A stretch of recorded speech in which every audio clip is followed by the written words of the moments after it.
Ces 5 dernières années, le mot méga-constellation s'est invité à de maintes reprises dans nos vidéos. D'abord Starlink, la preuve de concept, puis toutes les autres constellations de communication qui ont suivi. On commence à peine à prendre la mesure de cette nouvelle réalité qu'un nouveau bouleversement se dessine déjà à l'horizon. Une deuxième vague de méga-constellations, cette fois dédiée au calcul orbital, pourrait commencer à être mise en orbite dans les années qui viennent. Les chiffres sont hallucinants. Un jour, l'Europe annonce qu'elle veut 300 satellites pour sa constellation Iris. Le lendemain, c'est Amazon Leo qui en veut 3000.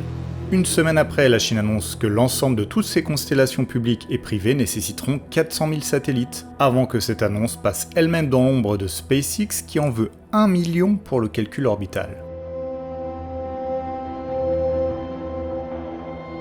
Toutes les semaines ou presque, c'est la foire aux chiffres, et il est difficile de discerner ce qui est sérieux et ce qui relève de l'effet d'annonce.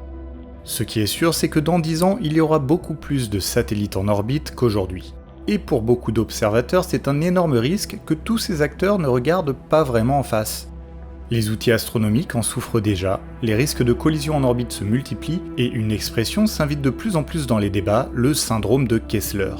Une collision orbitale qui agirait comme un effet boule de neige, répandant des débris qui engendreraient d'autres collisions, etc. Un peu comme la fission nucléaire à l'échelle de ces méga-constellations. Alors quelle est la réalité immédiate de ce phénomène et quels mécanismes sont déjà en place pour essayer de nous en préserver? C'est ce qu'on va voir dans cette vidéo.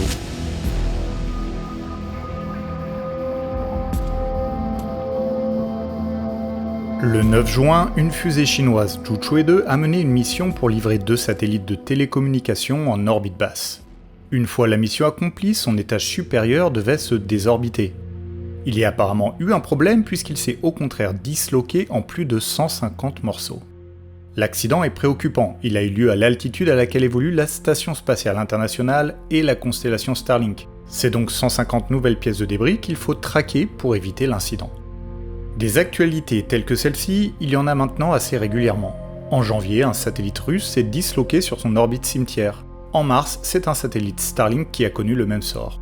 Dans un futur où les satellites se comptent par centaines de milliers, on peut donc s'attendre à ce que ce type d'incident soit beaucoup plus régulier, car chaque incident augmente le risque, c'est la logique insidieuse du syndrome de Kessler.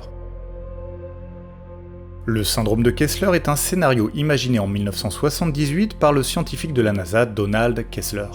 Son idée est simple.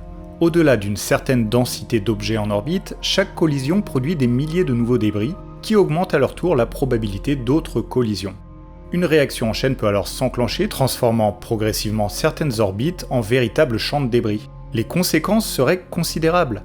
Les satellites de télécommunication, de navigation ou d'observation de la Terre deviendraient beaucoup plus vulnérables, tandis que les stations spatiales habitées devraient consacrer toujours plus de ressources à éviter les impacts. Dans le pire des cas, certaines altitudes pourraient devenir tellement dangereuses qu'elles seraient pratiquement inutilisables pendant des décennies, voire des siècles.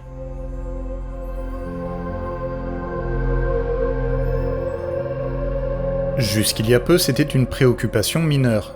Les satellites n'étaient pas si nombreux et on faisait passer moins d'infrastructures critiques en orbite. Aujourd'hui et demain, c'est cependant une logique qui change. L'espace est de plus en plus important pour toutes les activités humaines. Il fait transiter nos communications, sert à nous géolocaliser et permet d'observer la Terre avec un point de vue unique. Perdre tout ou partie de ses capacités, c'est revenir un siècle en arrière dans de nombreux domaines.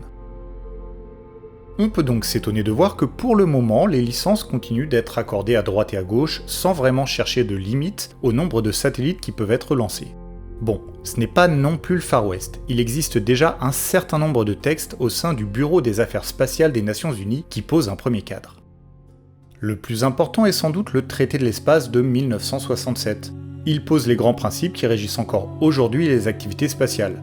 Aucun pays ne peut revendiquer la souveraineté sur la Lune ou sur une autre planète. L'espace doit être utilisé à des fins pacifiques et le déploiement d'armes de destruction massive en orbite est interdit. Pour ce qui nous intéresse, le traité établit également qu'un État reste responsable des activités spatiales menées sous sa juridiction, y compris celles d'entreprises privées. Quelques années plus tard, la Convention sur la responsabilité de 1972 est venue préciser les conséquences en cas d'incident. Elle prévoit qu'un État est financièrement responsable des dommages causés par les objets spatiaux qu'il a lancés. Si des débris retombent sur Terre et provoquent des dégâts, cette responsabilité est absolue. En orbite, en revanche, il faut démontrer qu'une faute a été commise.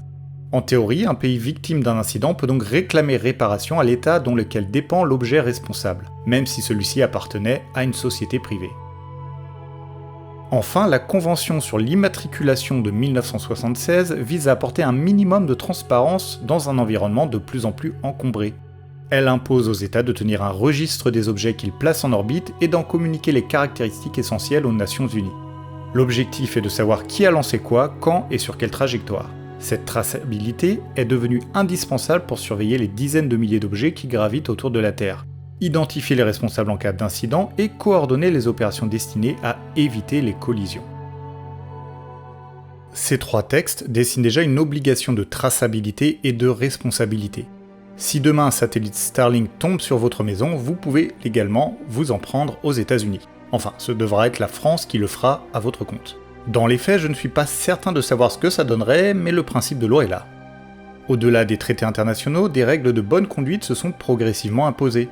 Pendant longtemps, la référence a été la règle des 25 ans, formulée dans les années 90 et reprise par plusieurs agences spatiales.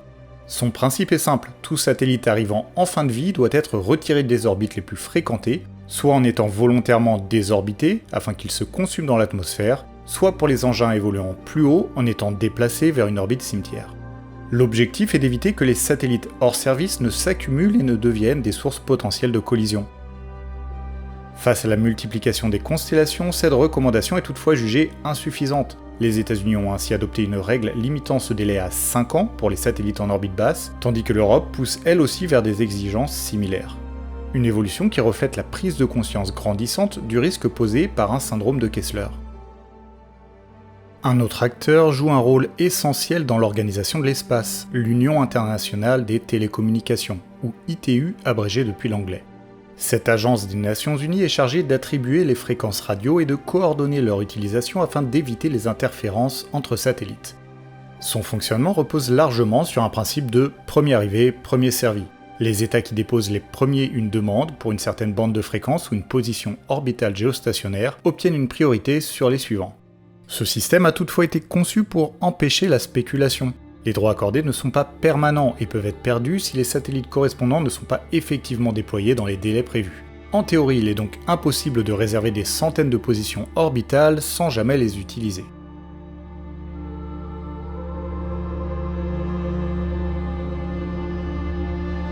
À ma connaissance, on a fait le tour des grands principes qui régissent le déploiement et l'utilisation des satellites de manière internationale. Il peut bien sûr y avoir beaucoup plus de règles au niveau de certains pays, mais les règles ou directives qu'on vient d'énoncer s'appliquent en principe à tous. C'est un début, un premier cadre, mais il y a quand même pas mal de trous dans la raquette. La Convention sur la responsabilité spatiale de 1972 est peut-être le texte central pour le problème qui nous intéresse. Elle a été signée par toutes les puissances spatiales majeures, États-Unis, Chine, Russie, Europe, Japon ou Inde. Le cœur de la Convention est de faire reposer sur les États la responsabilité économique des dégâts effectués à cause d'objets lancés depuis leur territoire. En principe, cela force les États à garder un contrôle important sur leur secteur spatial privé.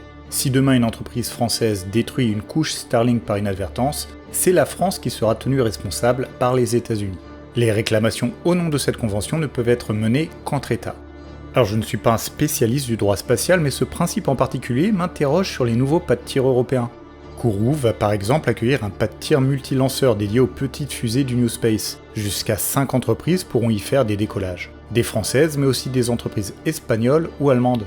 Tel que je comprends ce principe, c'est la France qui aura la responsabilité d'éventuels dégâts au sol ou en orbite engendrés par ces lancements, puisque c'est le territoire de lancement qui engendre la responsabilité, même si le responsable réel est par exemple une entreprise allemande.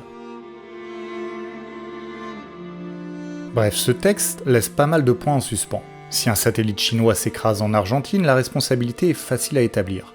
Maintenant, que se passe-t-il si 2 satellites de nationalités différentes entrent en collision dans l'espace? Et pire, si cette collision engendre un syndrome de Kessler? La Convention ne prévoit pas d'organisme d'investigation, les plaintes sont censées se régler par voie diplomatique. Sans juge impartial pour établir une vérité juridique, les 2 États en cause peuvent très certainement se rejeter la faute pendant des années.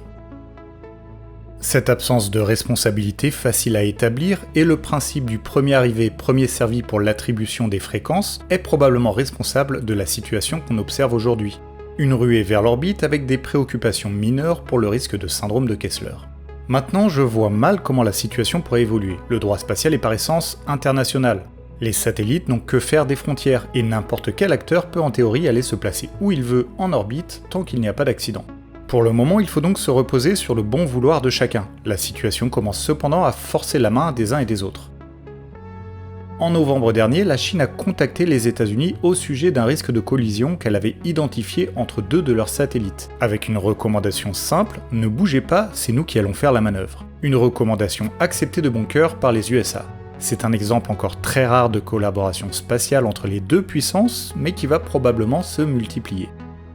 Mais même avec tout le bon vouloir du monde, même en gardant un contrôle strict sur des centaines de milliers de satellites, il suffit d'une seule erreur, d'un seul débris qui a échappé au radar pour engendrer une collision, et peut-être un syndrome de Kessler, qui fermerait l'espace à tout le monde. Et dans le fond, la loi spatiale ne peut pas protéger contre ça. Au mieux, elle peut distribuer la responsabilité, et donc forcer les acteurs à plus de vigilance. Personnellement, je pense donc que la situation ne changera malheureusement pas, du moins tant qu'il n'y a pas d'accident ou de frayeur majeure. L'espèce humaine est faite comme ça, on réagit tous plus aux chocs brutaux qu'aux changements progressifs. Espérons donc que si ce dernier a lieu, il ne nous ferme pas la porte de l'orbite pour des siècles.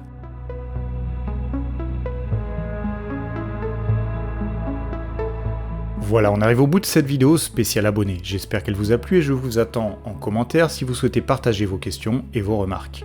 Vous trouverez les sources et nos réseaux sociaux en description. On se donne rendez-vous mardi prochain avec Hugo pour un épisode de DNDE, et d'ici là, citoyennes, citoyens, portez-vous bien.